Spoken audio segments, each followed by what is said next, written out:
18번째 시간으로 어제에 이어서 우리가 세상에 살다 보면 모든 사람이 당하는 시험이 있는데 어, 마태복음 4장 1절에서 4절까지의 말씀을 중심하여 그것이 무엇인가? 결국은 물질의 유혹인데 예수님이 당하셨던 가장 첫 번째 당하셨던 이 시험에 대하여 오늘 우리에게 교훈하시고 하나님께서 우리에게 무엇을 깨닫기를 원하시는지 말씀을 배우도록 하겠습니다. 17강에서 어제죠. 제가 누구나 피할 수 없는 시험이라고 하는 제목으로 말씀을 드렸습니다. 성령에게 이끌리어 마귀에게 시험을 받으러 광야로 가사라는 이 말씀이 예수님과 성령님과의 관계는 일체이신데, 즉 삼위일체적 관점에서 성자와 성령님의 관계에 대한 것, 이 내용에 대한 것을 어제 주로 말씀을 다루었습니다. 왜냐하면 성령에게 이끌리어 마귀에게 시험을 받으러 광야로 가사라고 하는 이 말씀을 우리가 문자적으로 볼 때 각각 성부, 성자와 성령님을 개체로 이렇게 생각할 여지가 있는 그런 문맥들이기 때문입니다. 그런 용어들이 이기 때문에 이것에 대한 정리, 삼위일체적 관점에서 삼위일체가 뭐죠?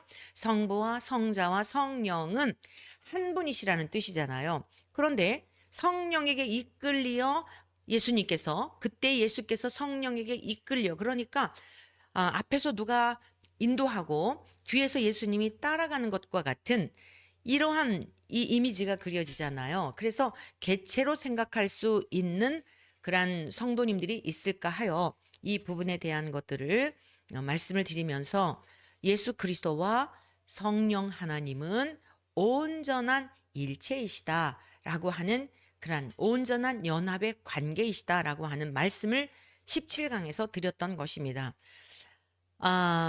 뿐만 아니라 이제 예수님이 마귀에게 시험을 받으러 광야로 가시는 모습에 대해서는 마귀는 마치 예수 그리스도 안에 거할 수 없는 전혀 다른 개체인데, 이러한 것들에 대해서도 예수님이 마귀의 조종을 받으시는 그런 분은 아닌가라고 하는 오해의 소지가 있어서, 마귀와 예수님은 전혀 다른 개체입니다.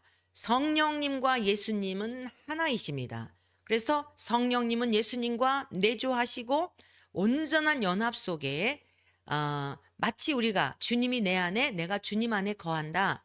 그날에는 너희가 내 안에 내가 너희 안에 거하리라. 성령님이 오시게 되면 그러한 일들이 일어날 것에 대한 것을 유언 설교를 통해 말씀하시지 않았습니까? 그래서 예수님과 성자와 성령님과의 관계는 일체이고 마귀와 예수님의 관계는 전혀 다른 개체의 관계라고 하는 것들을 정리해 드리면서, 그러면 오늘을 살아가는 우리들에게 과연 이러한 예수님과 성령님과 이 마귀 등장하는 이러한 관계 속에서 광야라고 하는 것은 이 세상을 의미합니다. 광야는 우리가 지금 살고 있는 이 세상 속에서 예수님은 하늘나라로 가셨지만 우리는 지금 살고 있는 거예요. 그러면 예수님이 하늘나라로 가셨지만 우리 눈에 안 보인다고 하여 아니 계신 것이 아니라 성령님으로 우리 안에 함께하고 계시고, 마귀도 끊임없이 우리를 유혹하고 시험을 하고 있지요. 끊임없는 시험, 주님 날아갈 때까지 우리를 계속 유혹하고 우리를 넘어뜨리려 하고 이런 일들을 하게 될 것입니다. 그러면 우리가 이러한 관계 속에 성령 하나님, 성자 하나님, 성부 하나님, 삼위일체 하나님과 나와의 관계와 어떻게 내가 주님 안에 주님이 내 안에 거하시는가에 대한 것을 우리가 다시 한번 명확하게 하기 위하여 에베소서 1장 13절의 말씀, 교회론에 관한 말씀인데, 에베소서는 진정한 교회, 진정한 하나님의 사람들은 어떠한 사람들이냐? 성령으로 인침받은 사람들이다. 그래서 어제 그런 말씀을 드렸으며, 자, 마귀는 결코 우리 안에 들어올 수 없는 관계다. 이것을 말씀드렸던 것이 어제 강의의 내용이었습니다. 자, 그런데 구원받은 백성들이 광야와 같은 세상에서 이 끊임없이 우리 앞에 놓여져 있는 직면하는 문제가 있습니다. 그러한 문제들을 예수님이 직접 경험하시면서 하나님 나라의 소유가 된 백성들인 저와 여러분들에게도 어떻게 이것을 이길 수 있는지를 보여주셨어요. 말씀으로 이기셨죠? 마태복음 1장 4절에 기록되었으되 사람이 떡으로만 살 것이 아니요 하나님의 입으로부터 나오는 말씀으로 살 것이다라고 하면서 말씀으로 이기신 거예요. 그래서 마귀의 유혹은 끊임없이 있다. 너희들이 이기는 그 비결은 말씀이다라고 하는 것을 이제 우리가 정리하면서 중요한 것은 뭐예요? 끊임없이 우리들 안에 이러한 유혹하는 일들이 있다는 겁니다. 그 유혹이 뭐예요? 물질의 유혹이에요. 마태복음 4장 1절에서 3절 말씀 다시 한번 읽습니다. 그때 예수께서 성령에게 이끌리어 마귀에게 시험을 받으러 광야로 가사 40일을 밤낮으로 금식하신 후에 줄이신지라. 시험하는 자가 예수께 나와서 이르되 내가 만일 하나님의 아들이거든 명하여 이 돌들로 떡덩이가 되게 하라. 네, 예수님께서 받으신 첫 번째 유혹이 무엇이었냐면 물질의 유혹이었습니다. 자, 다음 시간 1시간 더 이 본문 말씀을 중심하여서 돌덩이가 떡덩이가 되게 하라고 하는 마귀의 유혹을 오늘 이 시간에는 물질의 유혹의 관점에서 살펴볼 것이고, 다음 월요일에는 변질의 유혹이라는 제목으로 본문 말씀을 중심해서 다시 한번 우리가 배우도록 하겠습니다.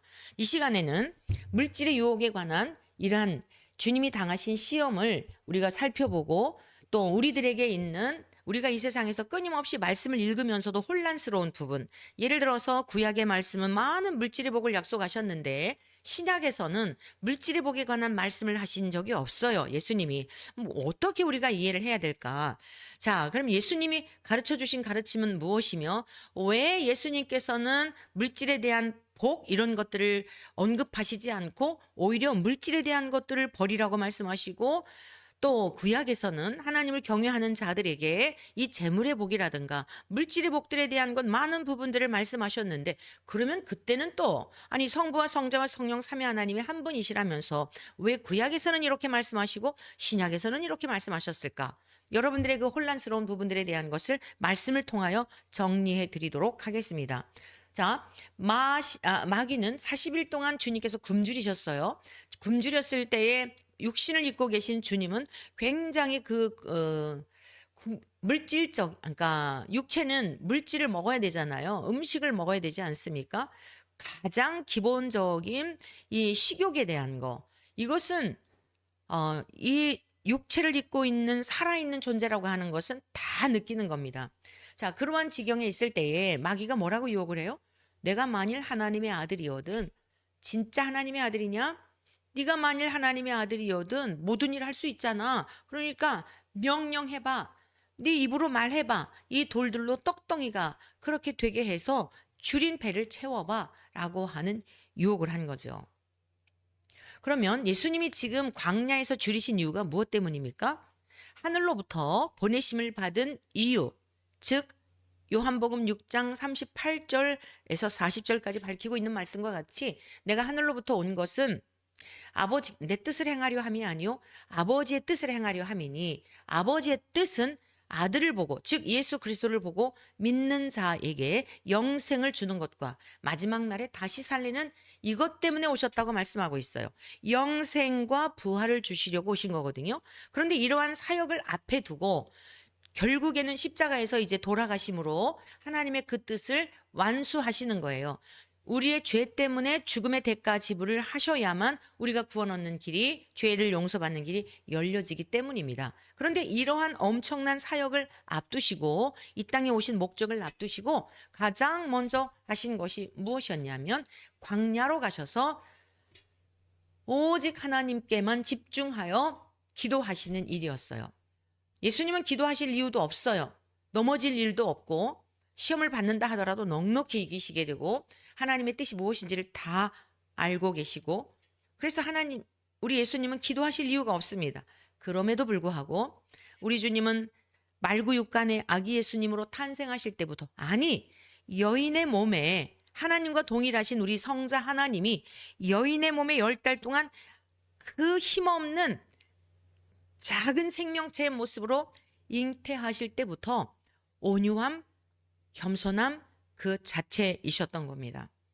아기 예수님으로 탄생하시는 것, 지금 마귀에게 시험을 받으시는 이러한 상황들 상종할 가치조차 없어요. 이 마귀는 그냥 즉시로 주님께서 멸하실 수도 있어요. 그런데 마귀에게 속해 있는 자들, 마귀를 즉시 멸하시면 어떻게 되죠?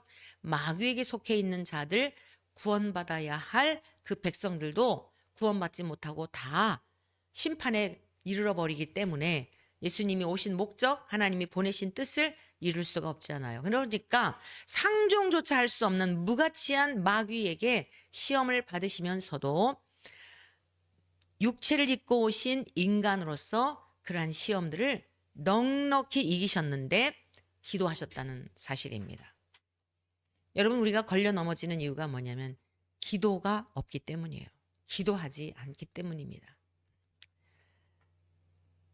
목회를 하는 과정 속에, 인생을 살아오는 여정 속에 깨달아진 게 있어요.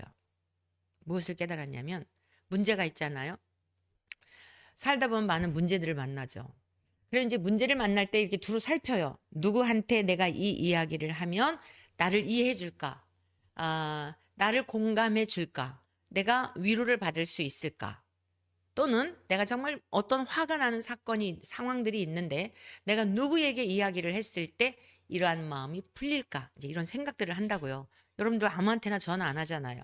그래서 주변에 있는 A라는 친구에게 전화를 하면 위로를 받겠다. 또는 내가 화가 풀리겠다라고 해서 할 거 아닙니까? 저도 그런 일들을 그렇게 했던 적이 있어요. 문제는 뭐냐면 그러한 그 행동을 하기 전에 너무 답답하다. 너무 속상하다. 너무 슬프다.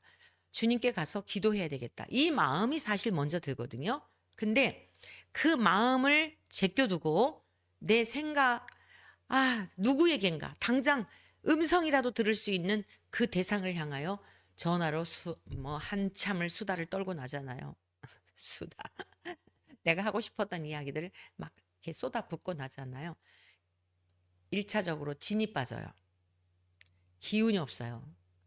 그 다음에 피곤하잖아요. 어디 기도의 자리로 가요. 그래서 깨달아진 게 뭐냐? 사람에게 말을 많이 할수록 주님께 드릴 기도가 없더라고요.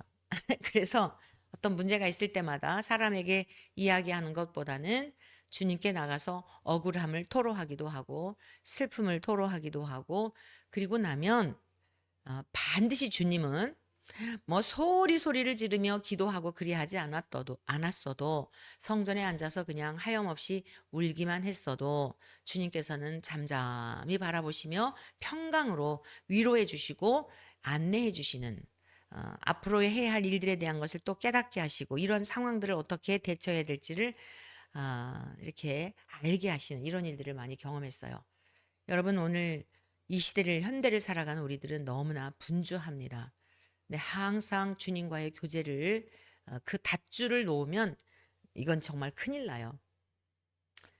분주하면 분주할수록 더 기도를 해야 돼요. 바쁘면 바쁠수록, 일이 많으면 많을수록 더 기도를 해야 돼요. 그래서 이 틈새, 여러분이 가사 일을 할지라도, 길을 거닐지라도, 심지어 잠자리에 들어서 여러분이 이제 깊은 잠에 빠져들 때까지 계속 주님과 교제하고 주님과 대화하는 시간을 갖는 훈련을, 이것은 여러분에게 강조하고 강조해도 부족해요. 그런 훈련을 계속 하시기를 바랍니다. 그리야 할 때에 어떤 위기 상황에서도 또 시대를 분별할 수 있고 주님의 지시하심을 깨달을 수 있는 그런 삶을 살아낼 수 있기 때문입니다. 우리 주님 모든 일을 하시기 전에 항상 기도하셨어요. 가장 먼저 기도하심으로 모든 우리들의 삶의 전체적인 것에 우리가 어떻게 살아야 할지를 친히 보여주셨어요. 마귀는 배고픔이 있을 때, 또 갈등이 있을 때, 힘들 때, 또 너무 좋을 때 다양한 방법을 통해서 치고 들어오려 해요. 기도밖에는 마귀의 유혹을 이길 힘이 없다. 이것을 기억하시고 우리 주님은 제자들을 선택하실 때도 십자가에서 돌아가시기 전에도 범사에 항상 습관을 쫓아 산에 가셔서 기도하셨다라고 하는 이것 꼭 기억하시기 바랍니다. 자, 그런데 우리 인간들은 어떻죠? 하나님의 본래적 형상을 잃어버린 우리 모든 사람들은 목숨이나 재물이나 자식이나 건강이나 시간이나 모든 것이 내 것이라고 생각을 합니다. 그래서 그 모든 것을 일구어 놓은 주체가 나라고 생각을 하는 거예요. 즉 내가 주인이라고 생각을 하는 것입니다. 끊임없이 추구하는 것, 내가 주인이라고 생각하기 때문에 끊임없이 추구하는 것, 그것이 뭐냐면 육신을 위한 것입니다. 그중에서도요, 많은 재물을 모아 쌓는 것, 많은 물질을 소유하기 위하여 노력을 합니다. 밤낮으로 노력을 합니다. 심지어 과로사가 뭐죠? 지나칠 정도로 이제 힘쓰고 애쓴 그러한 것, 그러다가 죽는 것을 과로사라고 하지 않습니까? 이게 우리네 인간들의 모습입니다. 그러면 제가 서론적으로 말씀을 드렸던 목사님, 그러면 우리가 그리스도인으로서 물질에 대한 것은 구하지 말아야 되나요? 물질과는 어떻게 우리가 이해를 해야 하죠? 라는 질문을 하고 싶을 거예요. 그래서 구약의 말씀을 통해 하나님께서는 선지자들을 통하여 물질의 복을 많이 약속하셨어요. 기록되어 있는 많은 부분들 찾아볼 수 있어요. 그런데 우리가 다 찾아볼 수는 없고 대표적인 말씀인 신명기 28장. 자, 순종하는 자에게 약속하신 복, 불순종하는 자에게 임할 저주에 관한 말씀이 신명기 28장에 기록되어 있죠. 우리가 뒷부분에 대한 것은 다 살펴볼 수 없고 언젠가 또 여러분들에게 말씀드렸던 기억이 나는데요. 다시 한번 28장 1절에서 6절의 말씀을 중심하여 우리가 하나님께서 약속하신 그 복에 대한 것을 다시 한번 상고해 보도록 하겠습니다. 내가 내 하나님 여호와의 말씀을 삼가 듣고 내가 오늘 내게 명령하는 그의 모든 명령을 지켜 행하면, 자, 이것이 우리가 하나님 앞에 피조물로서 마땅해야 될 본분입니다. 하나님의 말씀을 삼가 듣고, 자, 들음으로 끝나는 게 아닙니다. 내게 명령하는 그의 모든 명령을 지켜 행하면, 들은 바를 행하면, 이 말씀이에요. 행함이 있는 믿음에 관한 약속입니다. 내 하나님 여호와께서 너를 세계 민족, 너를 세계 모든 민족 위에 뛰어나게 하실 것이라. 이게 하나님의 약속입니다. 내가 내 하나님 여호와의 말씀을 청종하면, 하나님의 말씀을 그냥 이렇게 흘려 듣는 게 아니라 전 인격적으로 존재적으로 그 말씀을 듣고 그러면 그것이 들었으면 어떻게 되죠? 우리의 체질이 되고 가치관이 되고 우리의 인생의 목적이 되고 방향성이 정립이 되겠죠. 여호와의 말씀을 청종하면 이 모든 복이 내게 임하며 내게 이르리니, 자, 복을 약속하셨어요. 땅에 사는 동안 필요한 것들이죠. 성읍에서도 복을 받고 들에서도 복을 받을 것이며 내 몸의 자녀와 내 토지의 소산과 내 짐승의 새끼와 소와 양의 새끼가 복을 받을 것이며, 유목민들에게 있어서 짐승, 소떼, 양떼 이런 거는 전부 다 그게 이 현대어로 말한다고 하면 그게 다 재화의 그런 가치들 아니겠습니까? 물질이에요. 그게 다 곧. 또 토지의 소산, 농경 문화에서 농사를 짓는 농부들에게 있어서는 그 소산물이 그것을 이제 금전으로 다 이렇게 바꾸게 되기 때문에 그게 재물을 말하는 거예요. 그것이 곧 재물이라 말하여도 뭐 이게 어색함이 없는 내용들이죠. 그러면서 내 광주리와 떡반죽 그릇이 복을 받을 것이며 내가 들어와도 복을 받고 나가도 복을 받을 것이니라. 할렐루야. 여러분 모두에게, 우리 모두에게 이러한 은혜와 복이 있기를 축복합니다. 그런데 여기에만 머무르면 안 되는 거예요. 이스라엘 백성들이 하나님께서 이렇게 모세를 통하여 약속하신 언약을 그들에게 베푸셨죠. 넘치도록 베푸셨죠. 얼마나 그들이 부귀 영화를 누렸습니까? 정점을 이루었던 시기가 언제인가요? 솔로몬 왕국 시대죠. 그런데 그렇게 잘 먹고 잘 살수록 땅에서 물질의 복이 충만할수록 범죄하게 되어 있어요. 이스라엘 바벨론으로 이제 포로민으로 잡혀갈 것을 하나님께서는 예언하시죠. 예언하시고요. 결국에는 구원해 내실 것도 약속하셔요. 이사야 45장 1절에서 3절의 말씀인데 이것은 이스라엘 백성들을 바벨론으로부터 구원하시기 위하여 바사의 고레스 왕을 세우셔서 그가 이스라엘 백성들을 구원해내시는 일에 쓰임 받을 것에 대한 약속의 말씀이에요. 이사야 45장 1절에서 3절 말씀. 여호와께서 그의 기름 부음을 받은 고레스에게 이같이 말씀하시되 내가 그의 오른손을 붙들고, 하나님이 고레스의 오른손을 붙든다는 거예요. 그 앞에 열국을 항복하게 하며 당대의 가장 강대국이었던 바벨론을, 그 외에도 이스라엘을 괴롭히는 나라들을 고레스를 통하여서 구원하시겠다는 그런 약속이거든요. 자, 그 앞에 열국을 항복하게 하며 내가 왕들의 허리를 풀어, 그러니까 하나님께서 왕들의 허리를 풀어 그 앞에 문들을 열고 성문들이 닫히지 못하게 하리라. 그 완전한 승리를 약속하신 거예요. 내가 너보다 앞서가서, 자, 하나님께서 고레스를, 이스라엘 백성들을 포로에서 놓이게 하려고 택하셨는데 고레스보다 앞서가신다는 거예요. 1절에서는 뭐라고 말씀하셨어요? 이러이러한 일들을 행하게 될 거다. 그런데 그 일을 행하시는 분이 누구라고요?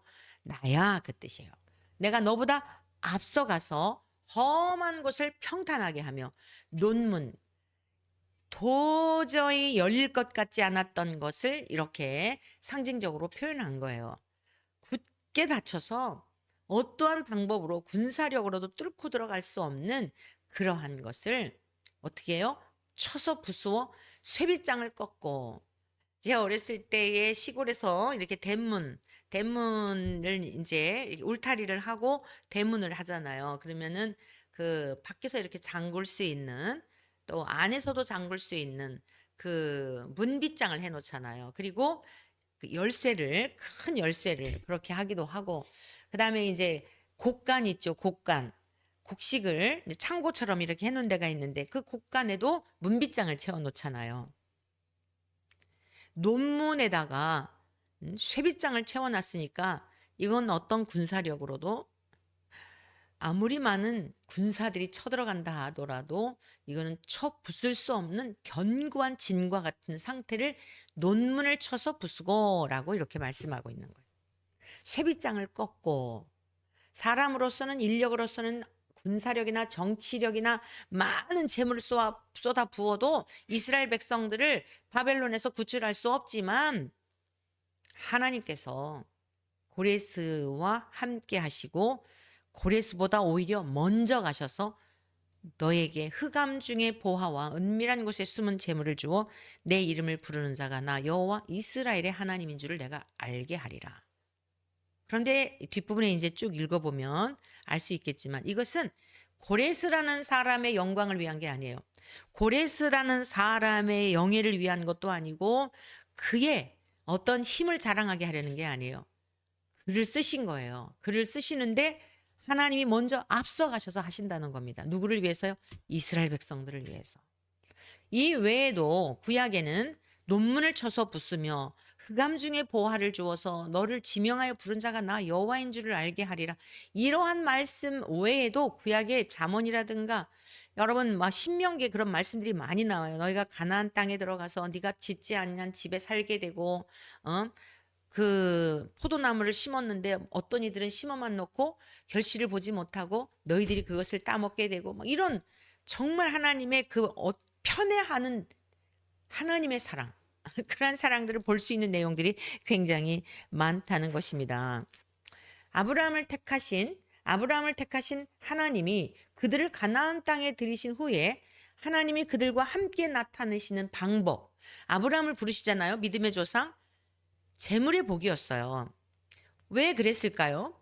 가나안 땅에 들어갔을 때 가나안 땅은 농경 문화였거든요. 그러니까 농경 문화 속에 이 가나안 사람들이 섬기던 신이 바알신과 아세라 신이었다. 여러분 뭐 기본적으로 다 알고 있는 내용이죠. 바알신과 아세라 상이 정이 좋아야 이 토지의 소산물을 많이 내기 때문에, 그게 결국 이 시대로 말하면 잘 먹고 잘 사는 거예요. 재물이 많아지기 때문에 그 가나안 땅에 있던 원주민들은 이 우상을 숨겼던 것입니다. 그런데 비를 내려주시는 분이 누구예요? 햇빛을 주시는 분이 누굽니까? 땅을 통하여서 그 영양분을 흡수하여 토지 경작하는 이러한 것들이 많아지게 하시는 분이 누구예요? 하나님이시란 말이에요. 그래서 너희들이 농사 잘 짓고 잘 먹고 잘 살게 하는 것은 바알이 하는 게 아니야. 뭐 아세라나 이러한 신들에게 너희들이 숭배하고 거기 가서 심지어 몰렉에게 자기 자신이 잘 되기 위하여 몰렉 자식을 갖다 바쳐 죽이는 이러한 사악한 짓들도 하게 되고 이랬는데, 그러한 방법들로 너희들이 부귀영화를 누리고 잘 먹고 잘 사는 게 아니다. 이주에 온 아브라함을 통하여서 하나님이 그와 함께 하심에 그의 아들이었던 이삭이 농사를 짓는 곳마다 100배를 결실을 하였다. 이런 내용이 나오는 이유가 바로 그거예요. 그러한 우상에 의하여 이 토지 소산물이 많아지는 게 아니라 천지 만물을 창조하신 하나님이 살게 하심으로, 경작하게 하심으로, 많은 토지 소산을 내게 하심으로 잘 사는 것이다. 그 모든 주권이 하나님께 있다. 이것을 가르쳐 주시기 위하여 이러한 가나안 땅에 들어가 사는 농경 문화 속에서 하나님께서는 많은 물질의 복, 소산의 복, 또 양떼, 소떼 이러한 복들을 약속해 주셨다는 겁니다. 주권자가 하나님이시다. 너희들이 노력으로 열심으로 성실함으로 잘 먹고 잘 사는 게 아니고, 너희들이 우상에게 가서 숭배하는 것 때문에 잘 사는 게 아니고 하나님의 은혜로 사는 것이다라는 것을 보여주기 위한, 그래서 그러한 약속들을 무수히 많이 하셨던 것이고 이루셨어요. 그런데 예수님은, 자, 신약으로 이제 갑니다. 신약에서 예수님은 재물에 대하여 오히려 아주 역설적이에요. 구약의 말씀과 아주 대치되는 것, 정반대되는 것처럼 느껴진단 말입니다. 다음과 같이 경고하셨어요. 마태복음 6장 24절에서 26절의 말씀입니다. 한 사람이 두 주인을 섬기지 못할 것이니 혹 이를 미워하고 저를 사랑하거나 혹 이를 중히 여기고 저를 경히 여김이라. 너희가 하나님과 재물을 겸하여 섬기지 못하느니라. 오히려 예수님 뭐라고 말씀하셨어요? 두 주인을 섬길 수 없다. 하나님과 재물을 동등선상에 올려놓으시고 너희들이 하나님과 재물을 겸하여 섬기지 못하는데 내가 너희들에게 이르노니, 그러므로 내가 너희에게 이르노니 목숨을 위하여 무엇을 먹을까, 무엇을 마실까, 몸을 위하여 무엇을 입을까 염려하지 말라. 너희들이 재물 때문에 목숨 내놓고 그 일을 위해서 열심히 수고를 한다마는 하나님과 너희들이 그렇게 모든 시간을 투자하고 너희의 열정을 투자하고 전부를 투자하여서 재물을 거둬들이지만, 너희들이 이 세상에서 필요한 의식주를 위해서 그렇게 하지만 하나님과 동등선상에서 하나님을 의지해야 될 하나님의 피조물인 백성들이, 하나님의 사람들이 하나님을 의지하지 않고 재물을 의지하는, 그 재물을 주인 삼고 살아간다는 거예요.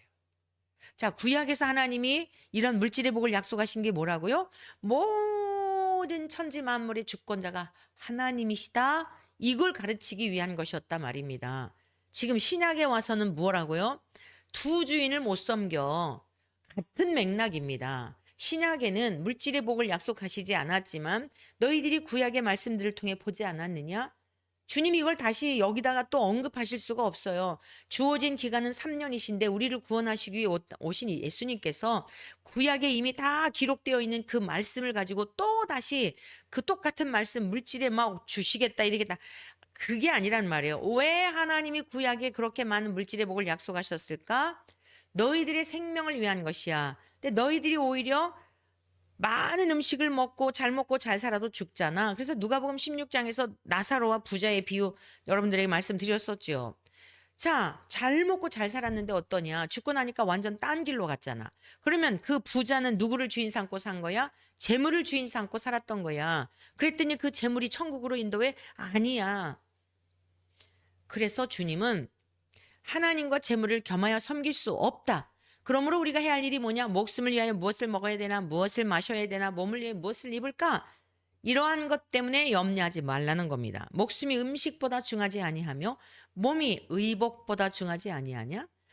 하나님께서는 우리의 어떤 의복, 필요한 것을 아시지만 하나님은 더 근원적인 우리의 생명을 위하여, 목숨을 위하여, 우리에게 영원한 영생을 위하여 아들까지 보내주셨어요. 근데 우리가 입을 의복 하나 하나님이 그거 제공해 주실 능력이 없을까요?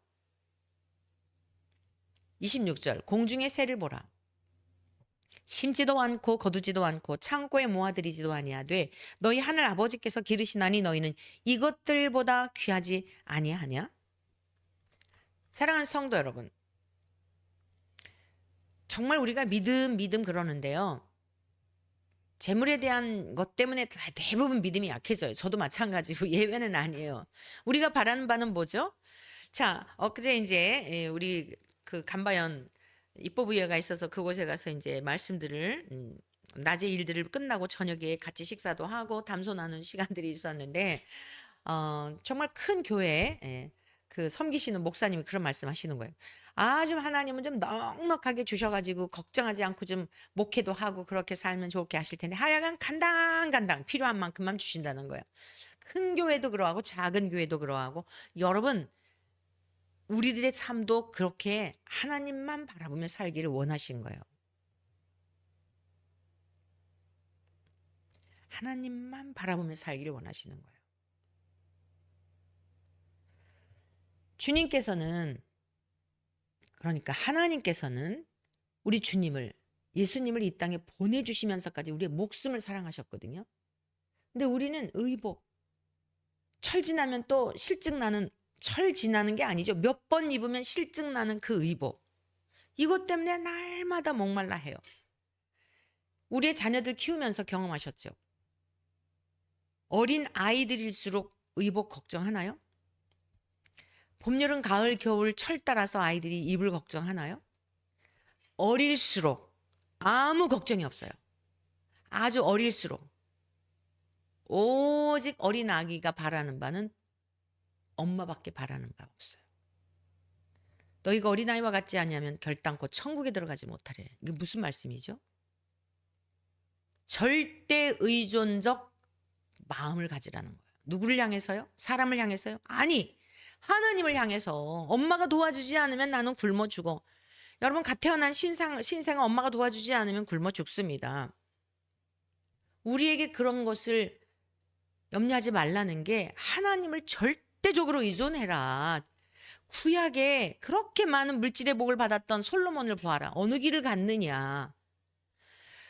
그 세상에 많은 물질을 모아 쌓아서 잘 먹고 잘 사는 게 목적이 아니라 너희들 먹어도 죽지만 영원히 죽지 아니하는 영생을 주기 위해서 내가 진짜 평강의 왕인 성자 예수님을 보내주실 것을 구약의 많은 징표들을 통해 예수님을 보내주실 것을 약속하셨단 말이에요.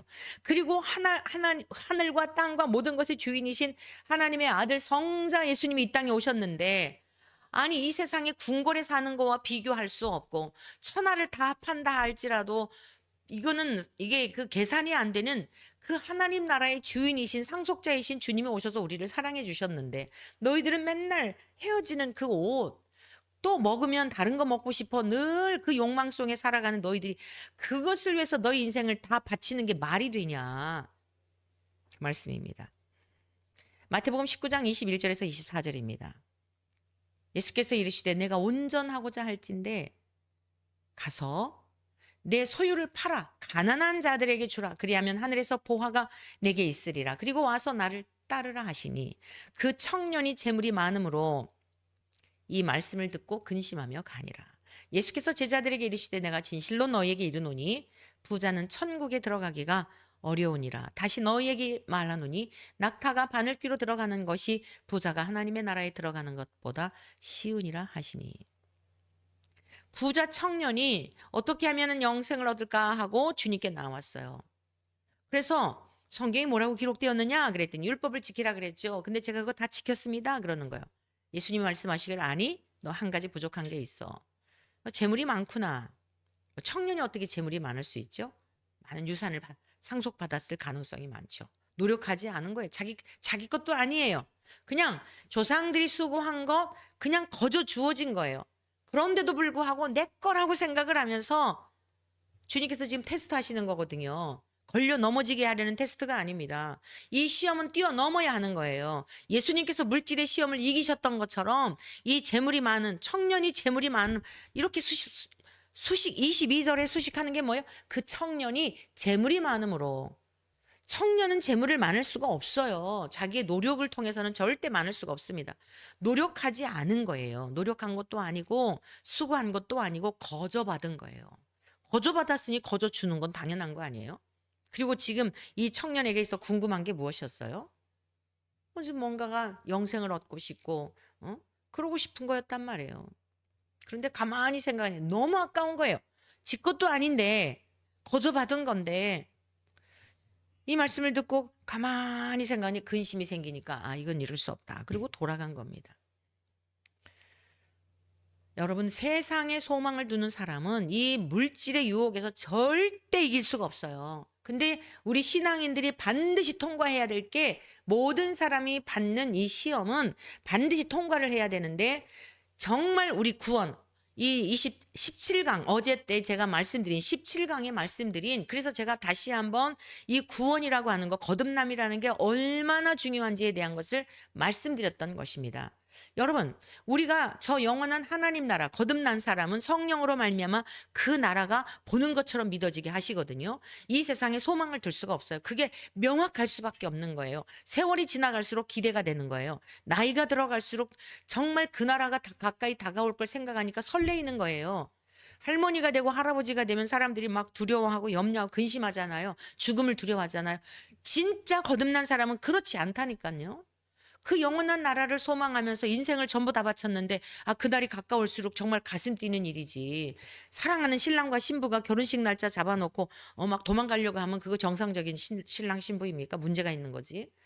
보기만 해도 설레어가지고 헤어지기 싫어서 결혼하는 건데, 빨리 결혼하고 싶어가지고 그 결혼 날짜 다가올수록 설레이지 않겠어요? 가장 아름답게 단장하는 거 아니겠습니까? 그래서 예수님이 그 영원한 천국 잔치를 결혼식에 그렇게 비유를 한 것이에요. 자, 모든 것을 가져보고 우리들이 바라는 바 누려보았던 바울 사도가 부활하신 예수님을 만나고 나서 믿음의 아들 디모데에게 권면한 말씀이에요. 디모데전서 6장 8절에서 10절입니다. 우리가 세상에 아무것도 가지고 온 것이 없음에 또한 아무것도 가지고 가지 못하리니 우리가 먹을 것과 입을 것이 있은즉 족한 줄로 알 것이니라. 성도 여러분, 어떠세요? 오늘 먹을 것과 입을 것 있으십니까? 그러면 족한 줄로 여기라는 겁니다. 그래야 물질의 시험에 넘어가지 않아요. 부하려 하는 자들은 시험과 올무와 여러 가지 어리석고 해로운 욕심에 떨어지나니 곧 사람으로 파멸과 멸망에 빠지게 하는 것이라. 돈을 사랑함이 일만하게 뿌리가 되나니. 돈은 사랑해야 할 그러한 가치가 아니에요. 돈은 정복하고 다스려야 되는 거예요.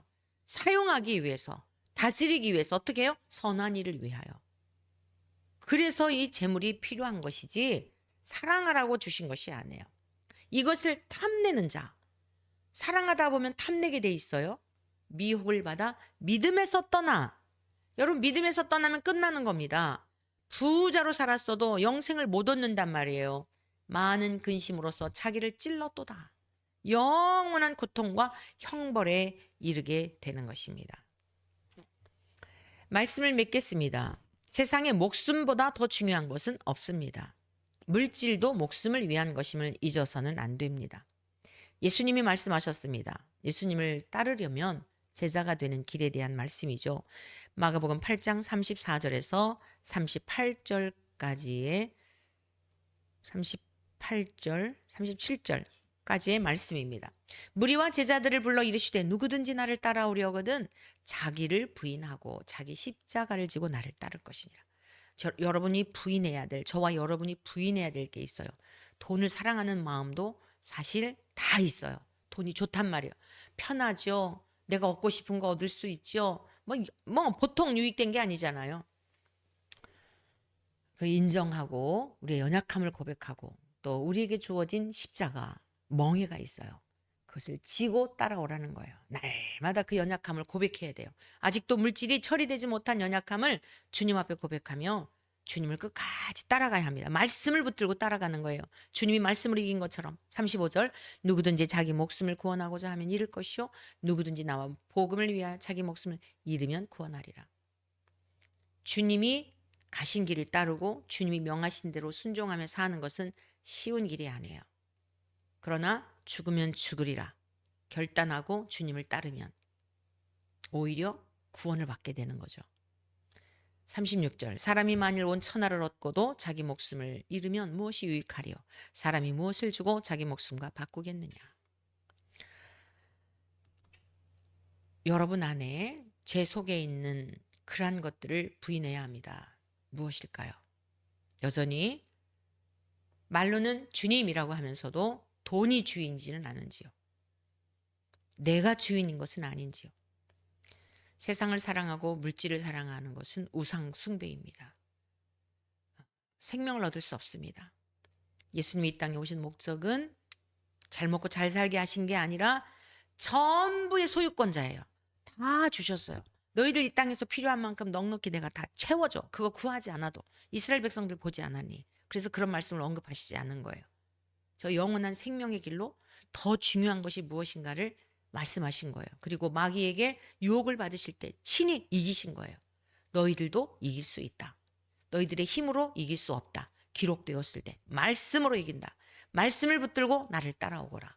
이것이 우리 주님이 모든 사람이 당하는 시험을 이기신 비결이고 우리에게도 그 말씀으로 여전히 권고하시며 가르쳐주고 계신 것입니다. 저와 여러분들 오늘을 살아가고 내일을 살아가고 이 땅에 사는 동안 많은 물질의 유혹으로 인하여 마음의 평안을 빼앗기고 슬픈 생각도 들고 패배감도 들고 온갖 것들로 우리를 유혹하는 이 마귀가 주는 생각에 빠지지 말고 우리 안에 내주하시는 성령님과 동행하심으로 우리 주님이 성령에게 이끌려 넉넉히 광야에서도 이기신 것처럼 진리의 말씀을 붙들고 이기신 것처럼 저와 여러분들도 그런 승리의 삶이 있기를 주님의 이름으로 간절히 축복합니다.